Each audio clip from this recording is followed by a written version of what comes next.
خانقاہ ربانیہ نقشبندیہ روحانی معالج پیر مفتی احسن محمود نقشبندی صاحب۔ سامعین گرامی قدر، ماہ شعبان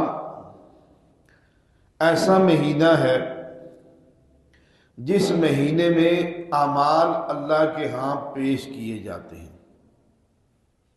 اعمال انسان کے جو اعمال کر رہے ہیں یہ اللہ کے ہاں پیش کیے جاتے ہیں۔ اعمال کے پیش کیے جانے کے 3 اوقات ہیں، ایک دن کے اعتبار سے وقت ہے، ایک ہفتے کے اعتبار سے اور ایک سال کے اعتبار سے۔ دن کے اعتبار سے فجر اور عصر کے وقت اعمال اللہ کی بارگاہ میں بندے کے پیش کیے جاتے ہیں۔ دنوں کے ہفتے کے اعتبار سے ایک پیر کے دن اور ایک جمعرات کے دن، ان 2 دنوں میں بھی اعمال اللہ کے ہاں پیش کیے جاتے ہیں۔ ایک سال کے اعتبار سے کہ شعبان کے مہینے میں بھی اعمال اللہ کے ہاں پیش کیے جاتے ہیں۔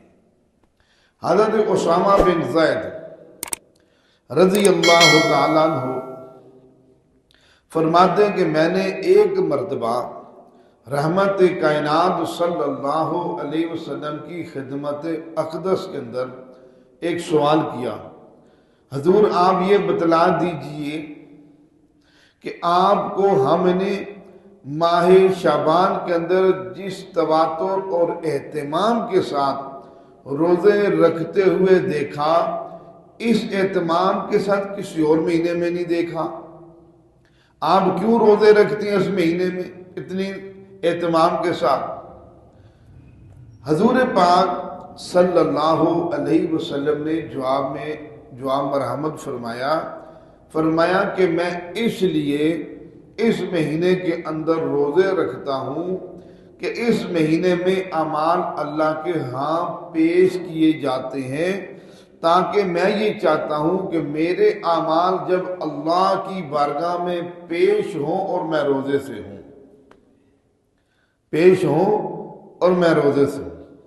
تو آپ دیکھیے کہ آپ صلی اللہ علیہ وسلم اس ماہ میں کتنا اہتمام فرما رہے ہیں اعمال کا، کہ کیوں کہ اعمال اللہ کے ہاں پیش کیے جاتے ہیں۔ ایک اور حدیث پاک میں آتا ہے، حضور پاک صلی اللہ علیہ وسلم سے پوچھا گیا، یا آپ نے فرمایا کہ رمضان مبارک کے بعد سوال کیا گیا کہ رمضان مبارک کے بعد کون سے مہینے کے روزے افضل ہیں، تو آپ صلی اللہ علیہ وسلم نے ماہ شعبان کی طرف نسبت کرتے ہوئے فرمایا اس مہینے کے روزے افضل ہیں۔ تو گرامی قدر سامعین کرام، علماء محدثین یہ فرماتے ہیں، ہمیں اس بات سے یہ ثابت ہو رہا ہے کہ جب اس مہینے میں ہمارے اعمال اللہ کی بارگاہ میں پیش کیے جائیں گے، ہمیں چاہیے کہ ہم اپنے اعمال کی کثرت کریں، کثرت سے اعمال کا اہتمام کریں، کہ اس لیے ہمارے اعمال اللہ کے ہاں پیش کیے جا رہے ہیں۔ تو جب اللہ کے حضور ہمارے اعمال پیش کیے جا رہے ہیں، تو اب اگر ہمارے اعمال گندے ہوئے، اس میں گناہ ہوئے، اس میں نافرمانیاں ہوئی، تو پھر تو بہت ہی افسوس کی بات ہے، پھر ہمیں آگے سے کیا جواب ملے گا؟ اس لیے فرمایا کہ ماہ شعبان کے اندر کثرت کے ساتھ استغفار پڑھنا چاہیے۔ اور علماء نے کثرت کی مقدار لگی، کثرت کسے کہتے ہیں؟ کوئی 10,000 کا نام ہے کثرت، کوئی 20,000 کا نام، کس کو کہتے ہیں کثرت؟ فرمایا 300 سے زیادہ مرتبہ پڑھنے کا نام کثرت ہے۔ ایک آدمی روزانہ 300 سے زیادہ مرتبہ یعنی 315 دفعہ 20 دفعہ وہ درود شریف پڑھتا ہے، اس کا شمار کیا جائے گا کہ یہ کثرت سے درود شریف پڑھنے والا ہے۔ اگر کوئی 300 سے زیادہ مرتبہ دن میں استغفار کرتا ہے تو وہ شمار کیا جائے گا کہ یہ کثرت سے استغفار کرنے والا ہے۔ تو اسی طرح ہمیں کثرت کے ساتھ استغفار پڑھنی چاہیے، اور فرمایا کہ جب آدمی استغفار پڑھتا ہے تو استغفار پڑھنے کا صحیح طریقہ یہ ہے کہ آدمی ہر استغفار پر، یعنی جیسے استغفر اللہ تعالی ربی من کل ذنب و اتوب الیہ، یہ مختصر استغفار ہے کہ استغفر اللہ تعالی، اے میرے اللہ جی تو معاف کر دے، ربی میرے رب، من کل ذنب میرے سارے گناہوں کو، وہ اتوب الیہ میں تو تیری طرف رجوع کر چکا ہوں، اللہ میرے سارے گناہوں کو معاف کر دے۔ علماء نے لکھا ہے استغفار اس وقت آپ کا صحیح ہوگا کہ جب آپ ہر استغفار پر اپنے گناہوں کو سامنے رکھیں گے، اے اللہ میں یہ گناہ کرتا تھا، استغفر اللہ تعالی ربی من کل ذنب و اتوب الیہ، اے اللہ میں یہ گناہ کرتا تھا، استغفر اللہ تعالی ربی من کل ذنب و اتوب الیہ۔ اب اس طرح ایک ایک گناہ کو سامنے رکھ کر، اس لیے گناہ کے اوپر ندامت، یہ گناہ کی یعنی توبہ کی، سچی توبہ کی علامتوں میں سے ایک علامت ہے۔ سچی توبہ کی 3 علامتیں ہیں نا، ان میں سے ایک علامت یہ ہے کہ آدمی اپنی معصیت پر نادم ہوتا رہے۔ جو گناہ بھئی ایک آدمی نماز نہیں پڑھتا، وہ اس پر نادم نہیں ہوگا، وہ اور پکا بے نمازی بن جائے گا۔ نادم ہوگا وہی میں صبح کی نماز نہیں پڑھتا، میں عصر کی نماز نہیں پڑھتا، میں رات کی، اس میں نادم، یا اللہ تو مجھے معاف کر دے، میں بہت بڑا گناہ کرتا ہوں، تو یہ بہت ناراض کرتا ہوں۔ اس لیے اب صبح کی نماز نہ پڑھنے پر ادھر سے یعنی دنیا آخرت کا نقصان ہے۔ حضور پاک صلی اللہ علیہ وسلم فرماتے ہیں نماز سے لے کے اشراق تک یہ جو وقت ہوتا ہے نا، اس میں بندے کی روزی تقسیم کی جاتی ہے، رزق بانٹا جاتا ہے، بھئی یہ اس کو اتنا ملے گا، اس کو اتنا ملے گا۔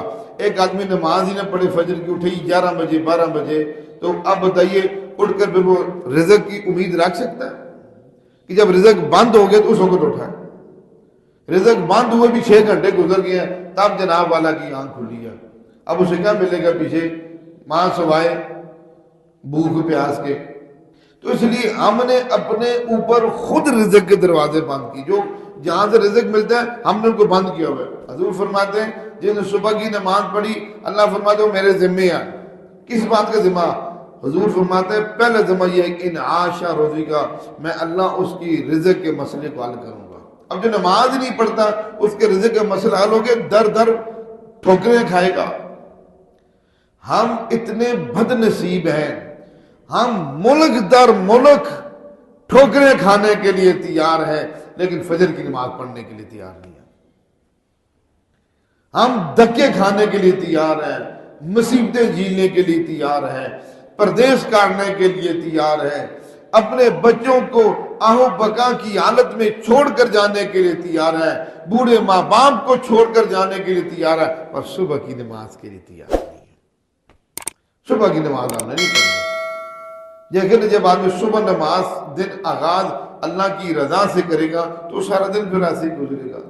صبح نحوست کو اپنے ذمے لے گا تو سارا دن منحوس ہی گزرے گا، نحوست میں ہی گزرے گا۔ تو اس لیے میں عرض کر رہا تھا استغفار پڑھتے ہوئے اپنے ایک ایک گناہ کو سامنے اس پر نادم ہو، اس لیے ندامت اس کو گناہ سے بچائے گی، وہ ذریعہ بنتا ندامت گناہ سے بچنے کا۔